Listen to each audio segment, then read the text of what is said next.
Air Assault. Hello, friends, and welcome to Shero Coffee Chat. We hope you've had a great week, and thank you for joining us today. We've got a full cup ahead, so grab your Shero coffee, because we're taking a spin around the Shero resource table. Plus, we've got your chat, tip, and guest of the week. Let's give a big shout out to our host, Melissa Farmer Hill, Army Combat Veteran, host of Shero Coffee Chat, and founder of the Shero Coffee Club, where we keep the world caffeinated and women veterans celebrated. And now, reporting for duty and ready to lead the conversation, Melissa Farmer Hill. Good morning and air assault. Hey friends, and welcome to the Shero Coffee Chat, where coffee meets conversation for our military and veteran communities. You see, I almost forgot there. I hope you are having a great Thanksgiving Day weekend, or some people don't celebrate Thanksgiving, but every day is a day to give thanks. Wouldn't you agree? Yes, I definitely agree. But I hope you are enjoying this weekend, and thank you for definitely joining us today. I'm so glad to have you as just part of today's Shero Coffee Chat. And so, you know what? We've got our Shero coffee in our Shero cup, and today that's medium roast. That is a good medium roast, and of course you can get it on Shero Coffee Chat. You can get your own coffee and be prepared every Sunday like I am, with coffee in hand. All right, so let's get into it. Hey, do you see this shirt? Wait, you can't see this shirt. Oh my goodness, I'm going to stand up for you. Check this shirt out. Love our veterans. You see that? I just had to show you. Because today I am representing, and let me put my camera down a little bit without messing everything up. I don't like that you can't see any of it, right? But today I am representing the Private Cathay Williams Buffalo Soldier Combat Women's Group. Yes. And I am proud to be wearing their t-shirt today. This. I don't know if you guys know this, but I did say it earlier this year, but this was the first year that I have ever attended a retreat, right? And I am so glad that it was with their women's veteran retreat. Like, we went earlier this year, and we definitely had such a great time. And just to give you, the organization is amazing. They're located in the Chicagoland area, and they definitely, just to give you a little bit, they honor women who've seen combat. I've had deployments to Kosovo and Iraq. Women who've seen combat and they keep the legacy of Private Cathay Williams definitely alive. And if you don't know who Cathay Williams is, or who she was the first African American woman to serve as a Buffalo Soldier. Now, the mission of their organization is to just make sure that combat women know their worth, know their history, and know their impact that they've had, the impact that they've had on this country. They focus on helping women thrive after service and work with partners to make sure our combat veteran sisters get the support, the recognition, and the resources they deserve. And I felt all of that, you guys, when I went on their retreat. I'm so glad that we live in a time where women are being honored for their service, because, as you know, there was a time when that was not happening. It wasn't happening. Just a person, a body, and to support, and that was it. We didn't get the equal benefits. We didn't get the same assignments. We didn't get, definitely after service. Just like I reported some weeks ago, there's a woman who was a nurse. Oh, speaking of which, we're talking about today, she's over 100 and still fighting for the right to be called veterans and to receive the benefits that's owed to her for what they did here during the war. And so it's just I digress, but it's just a great feeling to know that now we can be honored and celebrated. And not only is the Shero Coffee Club doing this, but there are a number of groups out there doing it, honoring and supporting women veterans, and I am all for it. Yes. I became an honorary member of this group.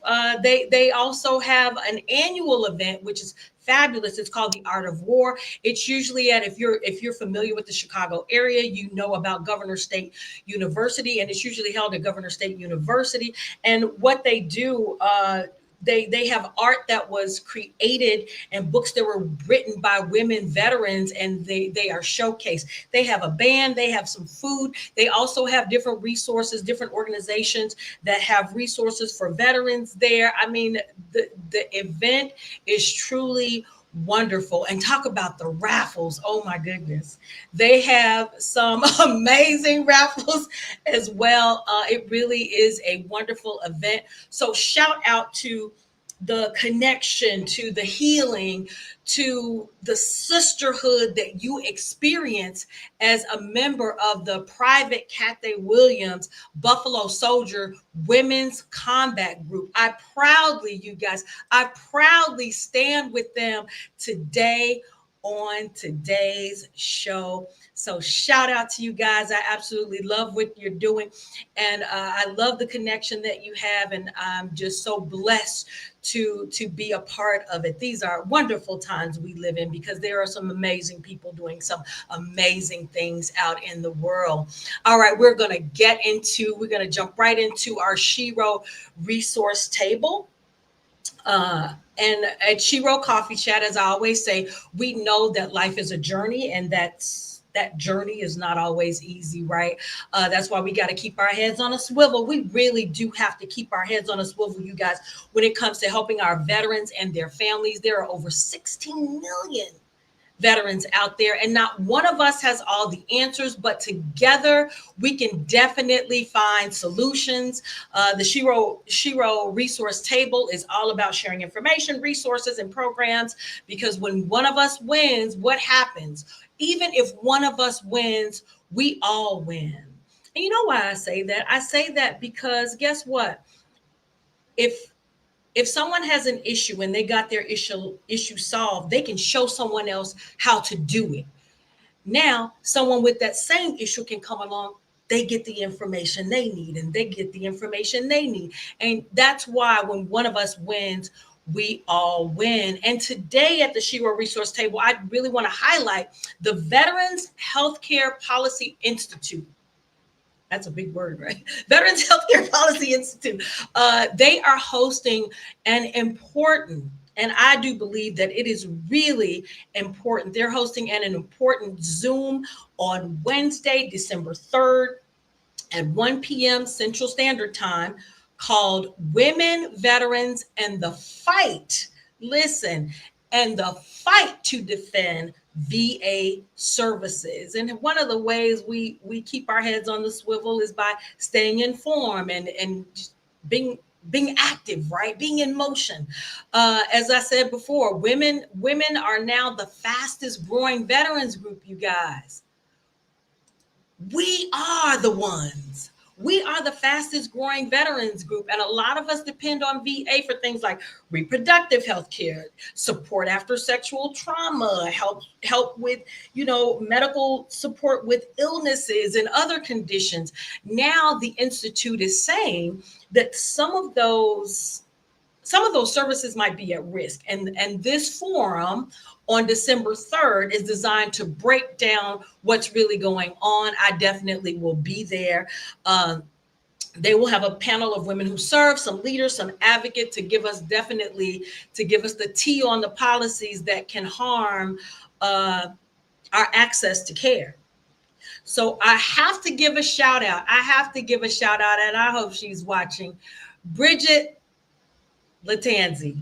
Yes. If you don't know Bridget Latanzi in the Chicagoland area, she's definitely someone you need to have a chat with, because she stays informed. She stays combing through information and trying to share it on social media. She doesn't always get the recognition she deserves, but shout out to Bridget Latanzi, who gave me this information about this upcoming event. I also sit with her on the mental health consumer counsel at Jesse Brown VA. Shout out to Jesse Brown VA.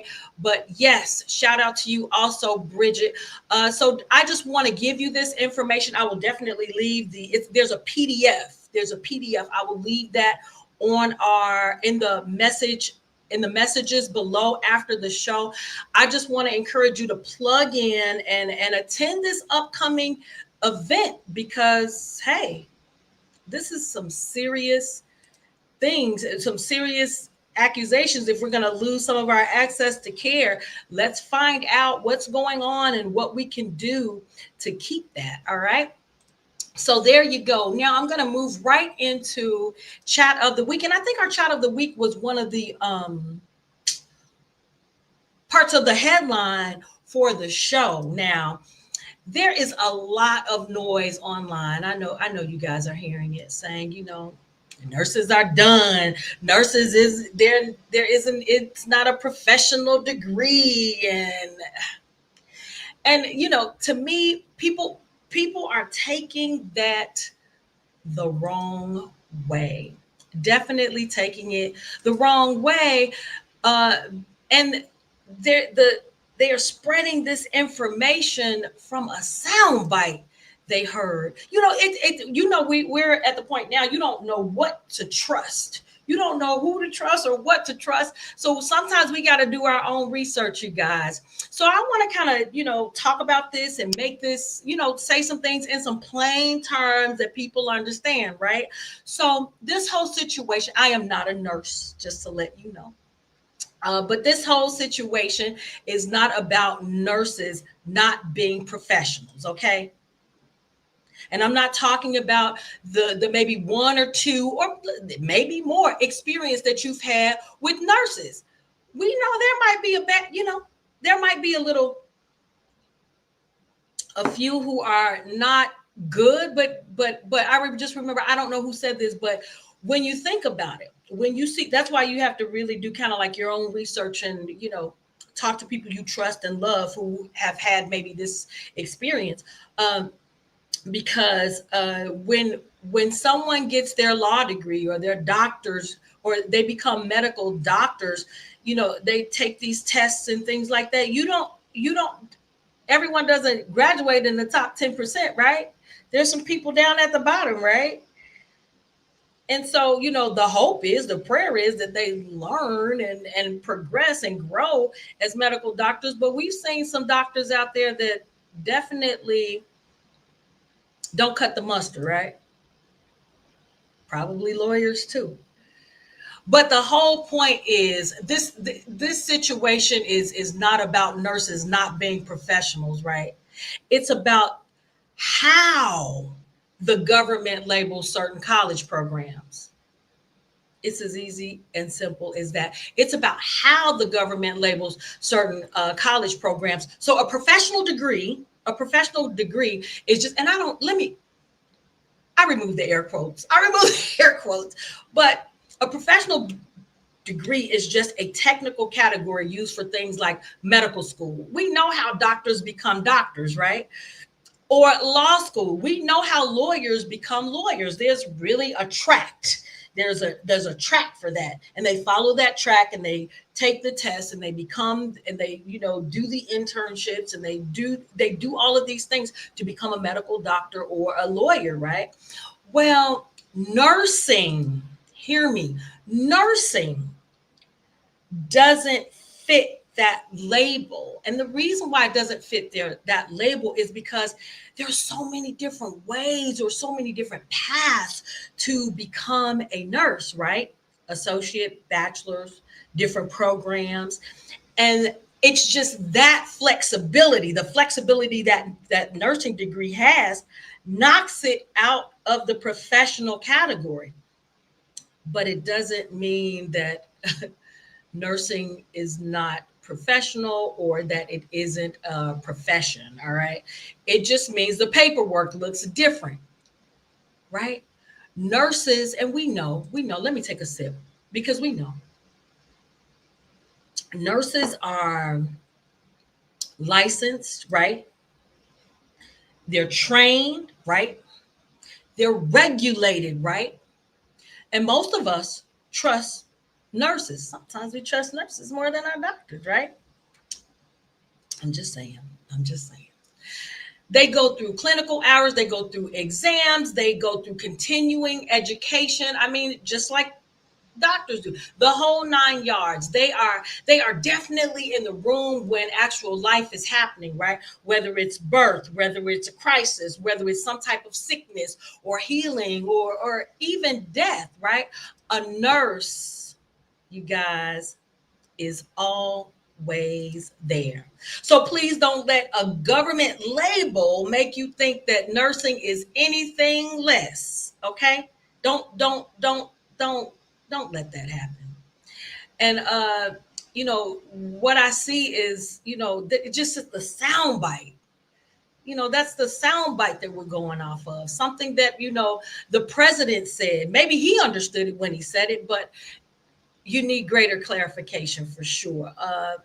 And that sound bite is designed to stir you up, right? It's what keeps people going. It gets the people going.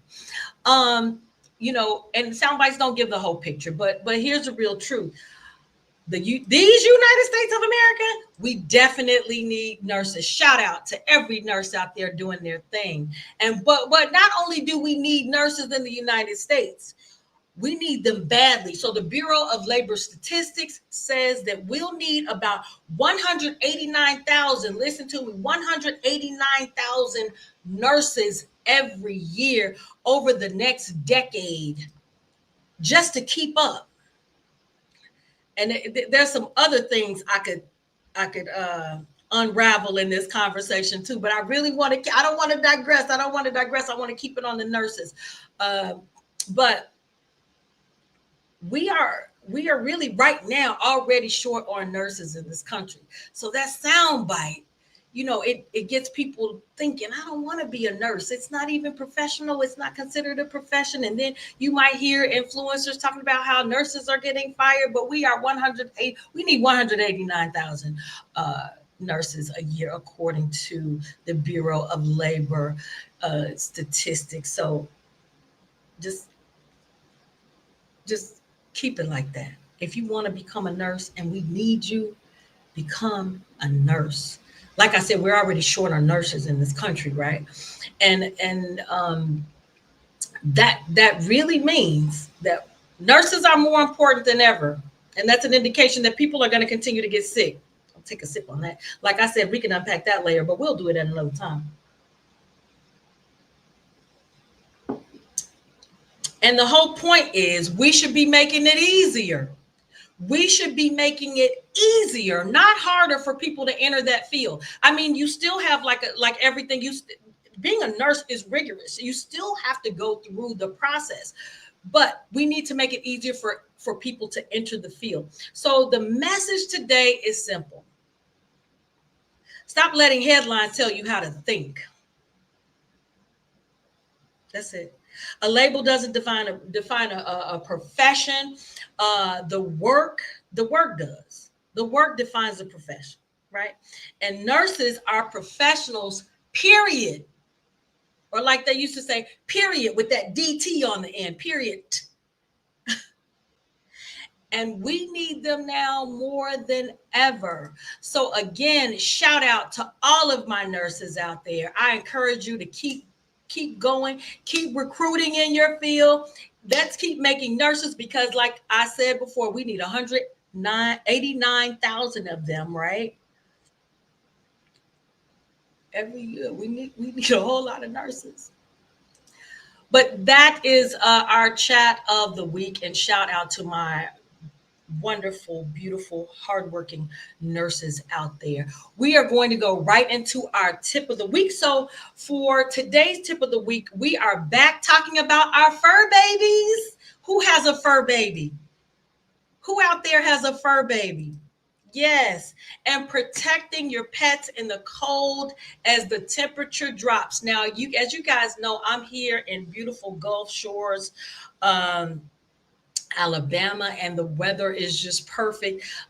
We've got the patio door wide open. The sun is shining. I can hear the waves crashing. But back home, my sister sent me a picture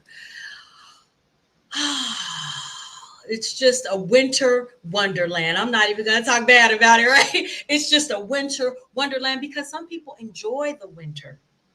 I enjoy the winter when I'm staying in most of the time. So I have to go out and really enjoy it. But life is good. Life is good. But protecting your fur babies, protecting your pets as the cold temperatures drop. I don't want you to forget that your pets need winter care too, right? And so some of the things, I got a simple checklist. You want to check their paws after every walk. So the ice, the salt, the chemicals, check for that because that could impact your fur baby's paws. And every few extra, add a few extra minutes. Don't just let your fur baby out there. Add a few extra minutes for your fur baby to warm up, especially those early morning walks. Like if you walk your pet before you go to work, you want to make sure that you add those extra few minutes if you don't have a walker coming to walk your fur baby. And you want to make sure that the water bowls aren't freezing. So you want to, if you can, swap the metal bowls for plastic bowls. It's just much better for the pet. And if it's too cold for you to stand outside, then guess what? If you're standing outside, if it's too cold for you to stand outside without a coat, then it's too cold for them too. And that is just a little winter awareness, which I think can definitely go a long way when we talk about our fur family and keeping our fur family safe. So yes, shout out to our viewers with their fur babies. Make sure you're practicing winter awareness with them too. And now we're going to get into let me just say this. This is usually the part of the show where we bring on our guest of the week. But today, I just want to use this time to talk about something, talk about or bring light on a message. I just really want to bring light on a message, especially as we step into 2026. It was part of the headline, and that message is come closer, come closer, come closer. You don't need a vision board. You need a vision. And you know what? That is so back in 2018, yes, 2018, I hosted a vision board party. I used to love hosting vision board parties, and it had that exact title. You don't need a vision board, you need a vision. It was that same exact title, and it was really like a play on words, because if you know me, you know that I absolutely love vision boards. I love a good vision board. They're fun, they're creative, and I still enjoy making them, yes. But here's what I've learned. And this is just from me, a little message from me. I have never in my lifetime so far seen God bless my confusion, right? And I do believe that God honors clarity. That's why Habakkuk 2:2 says, write the vision and make it plain. For those of you who are believers. Yes. I think the vision board absolutely helps, because those pictures can really inspire you, but the real power isn't in the pictures, right? It's in the purpose behind those pictures. To me, that written vision is what really guides you. That's why whenever I do host a vision board party, making the vision board, it's the last thing we do at my vision board parties. It's the last thing we do. And it's the thing that gets the least amount of time, even though it's a vision board party, because the words and the thoughts are, to me, is where the clarity comes from. And whenever I have a vision board party, I want you to have clarity on what you're doing, just not posting a bunch of beautiful things up there, although some people make an amazing vision boards. And I believe that clarity is the part that God definitely breathes on. It's the part that opens doors and gives you opportunities and direction, and just really helps you stay steady navigating toward the thing you say you want, navigating through life. I mean, the good, the bad, and the ugly.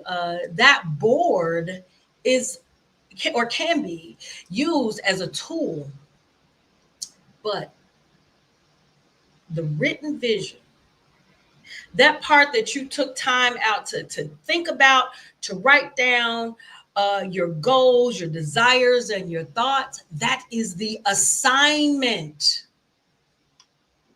That's the assignment.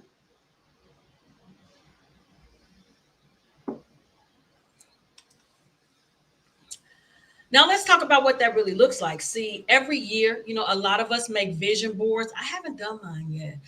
You know, I do one, Andre does one. We do them together. But cutting out these beautiful pictures of the vision that we have for our lives, and we're gluing everything down and hoping that just as quickly as we made the board, right, that everything changes and somehow just comes to life magically. But if we are being honest, but some people do, I understand, take their vision boards more serious than that. But if we're being honest, some of you have created a vision board, had a good time doing it, and then nothing changed. And I think why is because the vision board doesn't have the power. The power is not in the vision board. And yes, we decorated the dream before we defined it, and that's what we've done. And so that's why in my vision board parties, the last part is creating that vision board.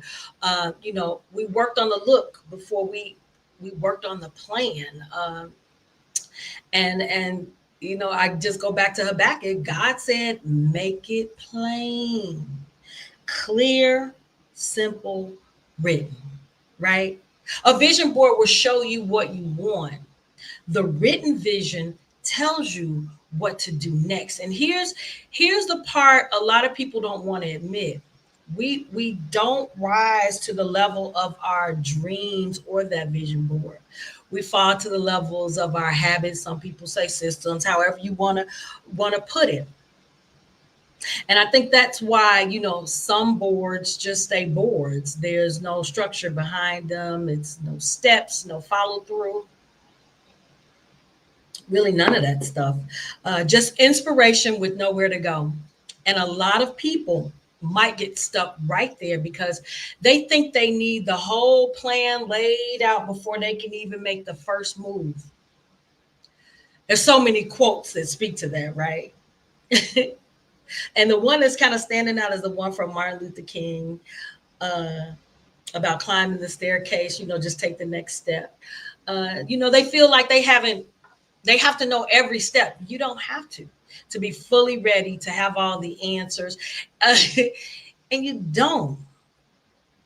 But then what does that do? That causes them to not start sometimes. But here's the truth. You don't have to know the how yet. I believe that God started revealing the how once you start making your move, right? God will reveal the how. I know that from experience. God will reveal the how once you start moving. The how shows up in motion, right? The resources that we need show up while we're moving, right? All of this stuff, the right people show up. You take the step, let God handle the strategy. I like that.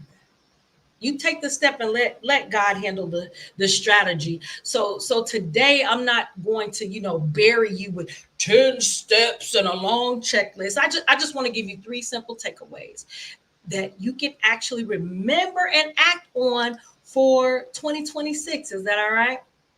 And I'm going to put them down here so you can see them as I discuss them. These 3, I think that these 3 steps can definitely take your board from just being a decoration, because I've decorated a lot of vision boards and didn't come true, and get you moving in the right direction. And so takeaway one is focus on one thing at a time. You know, people try to fix their whole season or their whole life in one season. So look back at your board if you've done a board already, and pick one picture that speaks the loudest to you right now. Just one priority, one area, one assignment. Maybe it's your health, maybe it's your money, maybe it's just I want to feel like myself again. It doesn't matter. Whatever it is, I want you to start right there. Um, Not with everything. Like I said, just start with the one thing. You know, when you try to do everything at once, nothing sticks. Your brain gets overwhelmed, it gets confused, and then you're back to square one, or you're just totally dismissing it, right? But when you choose one thing that gives your life order, here's a start, right? Here's a start.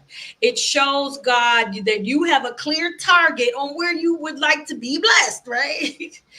You that one thing can definitely give you the energy to start in the direction, and then some type of clarity uh, that you're going to need. And as you focus on that one thing, your clarity is going to grow, because you've narrowed your focus. All right, so that's takeaway one. Takeaway two: one sentence, one action, and one habit you repeat. The picture on the board is a dream, right? The sentence tells you definitely what you want. The action is the thing that gets it started, and the habit is the action you do over and over and over again until it becomes part of your routine. Right? It's those daily habits. You can tell what a person's priorities are by looking at what they do every day. Every day. You really can. You really can. You know their priorities. People say, I want to read. I wanna. The more you wanna, the further you get away from it. But that's a whole nother subject that we can talk about at a later time. But yeah, turn your habits into actions that you do over and over until it becomes a part of your routine. Because you can't change life with the same routines, right? You can't. Right. If you want something different, what do you have to do? You have to do something different. And you have to do it more than once, right? Like I'm just thinking, like I wrote a book. I wrote a book eons ago. Kept telling myself, I'm gonna write another book. I'm gonna write another book. I'm gonna write another book. It was even on one year on my vision board. I'm gonna write another book. But I never did the steps. I never did the sentence. I never did the action, and it never became a habit. So that's why I'm still the one book wonder. If it's placed on my heart to write another book inside of the work that I'm doing now, I definitely will. But I just wanted to share that about my book. So you have to do something. If you want something different, you have to do something different. So if I was to write my next book, right, my sentence would be, I am ready to write my book, something like that, you know. And then you have to take action on that, right? So you're going to write for 15 to 30 minutes a day, or even one paragraph, or even one idea. And that becomes a habit because you want to sit down at the same time every day, or at least do not go a day without taking that action, right? Because when you do something every day, when you replace a habit, and the habit was probably just procrastinating. I was probably watching TV when I could have had many books written, right? I could have had many books written. Um, so so that's what you want to do. You definitely want to set up the sentence. I want to complete a book. the action, right, for 15 to 30 minutes a day. And then what you want to do is definitely turn that into a habit by doing it each and every day. And with one sentence, one action, and one habit that you repeat every day, that's how you create consistency, right? And I'm sitting here saying that, your one thing, it may sound easy, but we both know that it's not, because you are literally having a civil war. You're fighting against yourself. If I'm used to coming home, watching TV or whatever that habit is, and I'm trying to change it, I'm literally fighting against the habit I normally do every day. That's a civil war. That's a civil war inside of yourself. But like I said, one sentence, one action, one habit that you repeat, that's how you create consistency, and that's how you build the systems, and that's how your vision stops being a wish, and start actually showing up in reality. Being here in Gulf Shores, there's certain things that we had to do in order to make this happen, to make this possible, right? And so, yeah, the same thing goes for anything that you are trying to change. All right. And takeaway 3 is move, even if you don't see the whole plan. So these are for my people who just have to see, of course, I always begin with the end in mind, but for that first step, you just take it. And I believe that, God shows up in motion. You don't need perfect timing. That's God's job, right? You don't need a full plan. That's his part too. Because, if you like I know you've heard it 1,000 times before, if you knew what you had to go through to get whatever that dream or that goal was, would you do it? And some people say no, right? I don't want to go through all of that. I don't want this. I don't want that, right? But like I said, the full plan is God's part. Your job is to do the next thing that you can do. And there's definitely science behind it, because when you move, guess what? You wake your brain up. Your confidence increases. Your fear quiets down, right? Do you have a fear of tying your shoes? No, absolutely not, because you've done it so many times. So you have confidence that you can tie your shoes up. And I know that's very elementary, but it's like that. The more you keep doing that new habit, the more your confidence increases and the more your fears quiet down. But your brain literally starts to create these new neural pathways that make the next step easier. And so I know you've heard it takes 21 days to change a habit. Well, I don't I don't know the facts behind that or the science behind that, but let's just say it takes 21 days to change a habit. That's because you've done this for 21 days. Now it's like brushing your teeth. It's automatic. It's like taking a shower. It's automatic. It's like making your bed in the morning. It's automatic. And what you think that's so complicated, that thing on your vision board, that one thing on your vision board, what you think is so complicated can get broken down into chunks if you start to move, right? And the funny part is, it's staying stuck feels definitely heavier because your brain has to use more energy to protect you from to protect you with what you're used to doing. And then in your body, and that's why I call it a civil war, and then in your body saying, no, we need something different. We want to do something different. But your brain is like, no, this is what, right? The path of least resistance. This is what I'm used to doing. Let's stay here. It'll be okay. It doesn't really matter.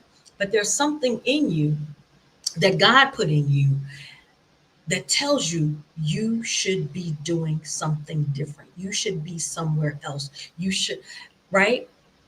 But the moment that you move, and the moment that you move, even just a little bit, you guys, everything shifts. It's just a one step. The only thing I knew about coffee was drinking it, right? Now, not only do we have coffee, we have a program. We are launching a tea, and I'm still learning along the way, and I'm making mistakes, but I'm moving because I know what I put on my vision board, and the timing is God's. At least that's what I believe. But like I said, even if you move just a little bit, everything shifts. So, real world, when you move, opportunities start to show up that you couldn't see when you were standing still, that you couldn't see when you weren't writing that 15 minutes a day, that you couldn't see when you were sitting on the couch instead of doing whatever it is that you want to do. So those opportunities start to show up that you could not see standing still. And I definitely am a living witness to that. And you guys, I love people, but my energy battery only have so much. But this year, I wanted to expand in networking. I wanted to just expand my communication with other people outside of my circle because although guess what, I am a very outgoing person, I am really an introvert, an extroverted introvert. I really love my me time by myself. I really love my family time. And if I could stay in all day, I probably would. But I knew that with the assignment that I have been giving to keep the world caffeinated and women veterans celebrated, I could not stay in the house, and it afforded me opportunities to be part of different coffee chats. It afforded me the opportunity to be a part and support the National Headache Foundation, which gave me other opportunities. It afforded me opportunities that I could not see because I made the first move. And that's really all I'm saying. God connects you to things that you didn't even know were tied together. You know how you do something be like that, it just didn't make any sense, right? And then as time progresses, now you see why that had to happen in order for this to come to fruition or to manifest itself, or however you want to put it. And so you start to notice how things are tied together. And slowly but surely, the plan starts to reveal itself piece by piece. And this is all you have to do: get in motion and handle what's in front of you. And being hard or not being easy is all in the way you look at it. If you say it's going to be hard, it will be hard. But as adults, our job is to problem solve, right? Whether it's for as human beings, because children are solving their own problems.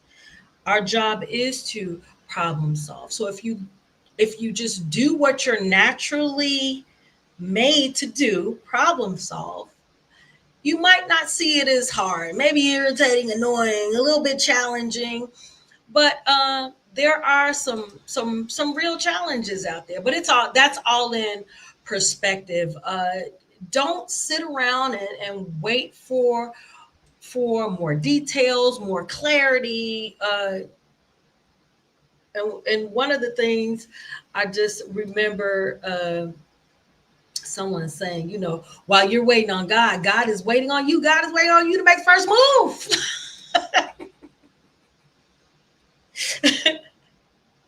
waiting on you to take the first step. And I honestly believe that writing the vision is really like your signal to heaven saying, writing the vision now. I'm ready and I'm serious about this. And those were the three things. And I think I've got them going through the ticker. Yes, those are the three takeaways. One, focus on one thing at a time. One sentence, one action. It should be one habit, right? And then the last thing is to just move, even if you don't see the entire plan. So yes, yes, yes. So when you look at your vision board this year, if you've done one or you plan to do one, don't just admire it. Don't just hang it up and post it on social media and then, see if it works, or wait until next year when you do another, because that's the thing you do, right? Because that's the thing that everyone does almost, right? I want you to write the vision and make it plain. Choose one thing, create one sentence, take one action, turn that action into a habit, and trust God. Trust God. Trust God with the rest. This year, let's get clear on taking action and building habits, and definitely walking out that assignment that God gave us. And here's the part that people don't talk about. When you stick to one habit, your brain locks in, right? Your brain locks in. And it creates a momentum. It's like a snowball. It's a snowball effect. I just remember what's coming to mind now is Tyler Perry when it was a New Year video that he did, and he was saying how when he got started, how he's focused on one thing. He focused on one thing, and that snowballed into the media giant, that he is today. And so as I talk to you about this, I'm going to do the same thing. I'm going to do the same thing. And so when you start with that vision first, and I think writing it down and making it plain, it helps you get clarity on creating your vision board, right?